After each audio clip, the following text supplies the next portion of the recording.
жазу курсында ең бастысы қаламды дұрыс ұстау. Яғни, қаламды дұрыс ұстау үшін бізге бас бармақ, сұқ саусақ және ортан терек арқылы, 3 саусақ арқылы қаламды ұстаймыз.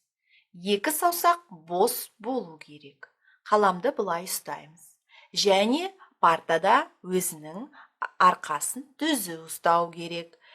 Дәптер кішкене қиғашынан болу керек. Қиғашынан осылай тұру керек. Ең бірінші көркем жазу курсында нені біз білу керекпіз? Бірінші көркем жазу курсында әріптерді әдемі жазу үшін ең бастысы элементтерді білу керекпіз. Әріптер элементтерден тұрады. Элементтер ең бірінші элемент ол бізде көлбеу сызық деп аталады. Көлбеу сызық. Көлбеу сызық қисығынан сызылған сызықтардың бойымен жүріп өту.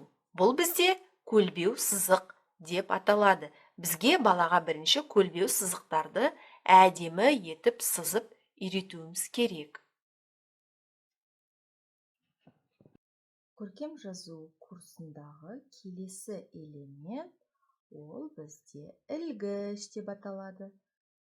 Көлбеу сызығын сызып келеміз де, бұрышқа жетпей, бұрылыш жасаймыз да, келесі көлбеу сызықтың ортасына дейін апарамыз. Бұл бізде ілмек деп аталады. Ілмек. Ілмек.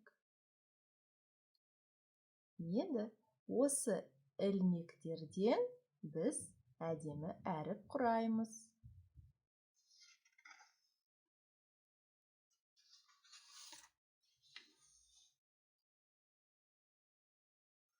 Ілмек, ілмек, ілмек, ілмек.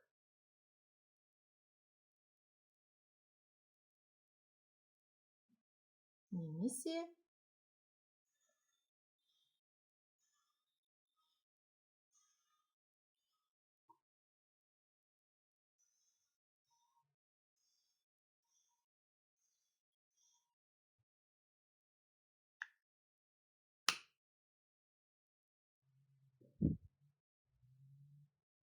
каналыма жазылып, лайк басуды ұмытпаңыздар. Келесі сабақта басқа да әріптерді үйренеміз. Назарларыңызға рахмет.